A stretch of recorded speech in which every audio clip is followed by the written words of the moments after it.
దృశ్యం 3 కొత్త మలయాళ dubbing cinema, Mohan Lal hero. మొన్న గురువారం May 21న థియేటర్స్ రిలీజ్ అయింది, తెలుగులో కూడా రిలీజ్ అయింది. మనకు దృశ్యం సినిమాలు అంటే వెంకటేష్ హీరోగా మనకు రీమేక్ చేశారు, తెలుగులో 1, 2 కూడా. కానీ ఒరిజినల్ మలయాళమే. ఇప్పుడు 3 తెలుగులో రీమేక్ చేయలేదు, డైరెక్ట్ డబ్బింగ్ చేసి వదిలేరు మలయాళంతో పాటుగా. ఇక సినిమా వచ్చేసి 2.5 గంటలు ఉంది. అంటే 1, 2 చూసిన వాళ్ళే ఈ సినిమా చూడగలరు. సినిమా స్టార్టింగ్లో రీక్యాప్ వేశారు 1, 2లో ఏం జరిగిందనేసి. మనకు తెలుసు, చాలామంది చూసే ఉంటారు దృశ్యంని, మనకు తెలుసు కాబట్టి. ప్లాటింగ్ ఇప్పుడు 3లో ఏం చూపించారు అని చూస్తే, మొదటి 2 గంటల పాటు మనకు ఈ సినిమాలో అంటే మళ్ళీ అది ఒకటే కేసు. పార్ట్ 1లో ఏం జరిగిందో, దాన్ని ఎలా తప్పించుకున్నాడో మనకు తెలుసు. పార్ట్ 2లో కూడా చాలా బాగా కోర్టు సీన్లతో, క్లైమాక్స్లో మంచి ట్విస్ట్తో మనకు ఆశ్చర్యపరిచారు. సో ఇప్పుడు దీంట్లో కొత్తగా ఏం పెట్టుకున్నారంటే, ఈసారి హీరోకు తెలియదు అనమాట. ఏంటి తెలియదు అంటే, ఎవరో ప్లాన్ చేస్తున్నారు అగెనెస్ట్గా. వాళ్ళు ఎవరు అనేది మనకు తెలుసు, చూస్తున్న మనకు తెలుసు, క్లారిటీ ఉంటుంది. కానీ హీరోకి క్లారిటీ ఉండదు, ఏదో జరుగుతుంది అనే ఉంటుంది. కొద్దిగా టెన్షన్గా బిల్డప్ చేసుకుంటూ నిదానంగా వెళ్ళారు సినిమాని. ఇక ముందుకు వెళ్ళి 2 గంటల పాటు ఇదే ఉంది. లాస్ట్ అరగంటలో ఇక హీరోకి ఎప్పుడైతే తెలుస్తుందో ఎవరు చేస్తున్నారు, ఎందుకు చేస్తున్నారు, ఎలా చేస్తున్నారు అని తెలుసుకున్నప్పుడు దాన్ని మళ్ళీ ఎలా తిప్పికొట్టాడు అనేది మళ్ళీ ఇది కూడా తన ఫ్యామిలీని కాపాడుకోవడానికి ఏం చేస్తాడో మనకు తెలుసు కదా. సో లాస్ట్ అరగంటలో సినిమాటిక్గా ఉందా, మొదటి 2 గంటలు మాత్రం చాలా నీట్గా డీటెయిల్డ్గా గ్రిప్పింగ్గా వెళ్ళింది. బట్ నాకు ఓన్లీ ఏమంటారు ప్రాబ్లం ఏంటంటే, ఈ సినిమాతో నేను మొదటి 2 తెలుగులో చూశాను.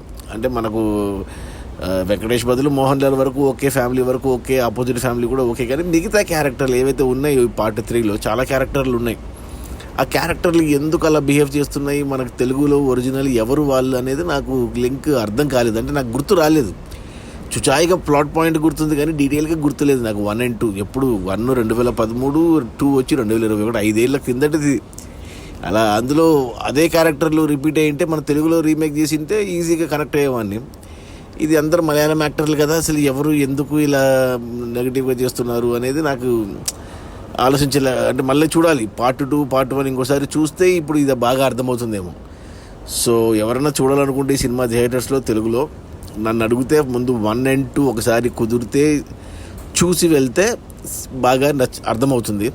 లేకపోతే ఇక మొదటి 2 గంటల పాటు ఎంజాయ్ చేస్తాం, లాస్ట్ అరగంట ఇక మంచి సేమ్ పార్ట్ 2 మాదిరే కొద్దిగా ఊహించని ట్విస్ట్తో ఎండ్ చేసి పంపించారు. అంతా అయ్యాక 3 అయిపోయాక మళ్ళీ 4 కూడా లీడ్ ఇచ్చి వదిలేరు. అంటే ఇంకో 5 ఏళ్లలో వస్తుందన్నమాట. అది కూడా 5 ఏళ్ళని, ఎందుకంటే ఆ సినిమా క్లైమాక్స్ అలా ఉంది, 5 ఏళ్ళకి లాక్ చేసి పడేశారు.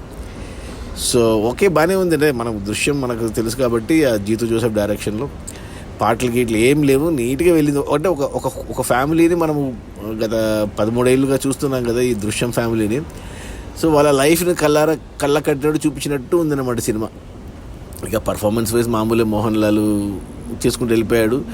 ఇక మీనా మామూలే, గుడ్లు అప్పగించి చూస్తూనే ఉంటుంది, దిక్కులు చూస్తూనే ఉంటుంది. ఇక పిల్లలు మామూలే, అంత మామూలు. పెద్ద గ్రేట్ పర్ఫార్మెన్సెస్ ఏం కాదు, గ్రేట్ రైటింగ్ ఏం కాదు, గ్రేట్ ఏమీ లేదు. కానీ బట్ ఒక ఫ్యామిలీ చూస్తున్నాం కదా మనం గత 13 ఏళ్ళుగా. సో ఆ ఫ్యామిలీని ఇంకొంచెం ముందుకు వెళ్ళింది. సో బాగానే ఉంది, చూడొచ్చు. ఆ దృశ్యం నచ్చిన వాళ్ళు ఒకసారి చూడొచ్చు. అదే చెప్పారు కదా, తెలుగులో చూసిన వాళ్ళు మలయాళంలో చూస్తే ఏమీ అర్థం కాదు. సో ఒకసారి రీక్యాప్ చూసుకొని ఫుల్గా అప్పుడు వెంటనే చూస్తే బాగా క్లియర్గా అర్థమవుతుంది.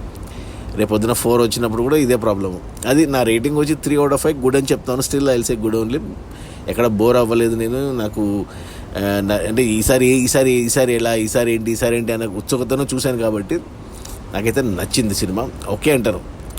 సో మళ్ళీ చూస్తానా అంటే లేదు, రేపు పొద్దున ఓటీటీలో వచ్చినా కానీ మళ్ళీ చూడనేమో. ఫ్యామిలీకి కావాలంటే వాళ్ళు చూస్తే వాళ్ళతో పాటు చూస్తానేమో, కానీ అదే పనిగా మళ్ళీ ఫ్యామిలీని తీసుకుని థియేటర్కి వెళ్ళడం అంటూ ఉండదు. ఒకసారి చూశాను, 1 time వాచబుల్. నా రేటింగ్ వచ్చి 3 out of 5. ఇది దృశ్యం 3, మన మోహన్ లాల్, జీతు జోసెఫ్ల 3వ సినిమా. ఒక ఫ్రాంచైజ్ నాకు తెలిసి మనకి తెలుగు మన ఇండియాలో కూడా ఇలా ఒకే కథ మీద 3 సినిమాలు రావడం అనేది నాకు తెలిసి ఇదే ఫస్ట్ టైం అనుకుంటా. ఇక 4 కూడా ప్లాన్ చేశారు, ఇది ఒక వండరే. Okay, bye.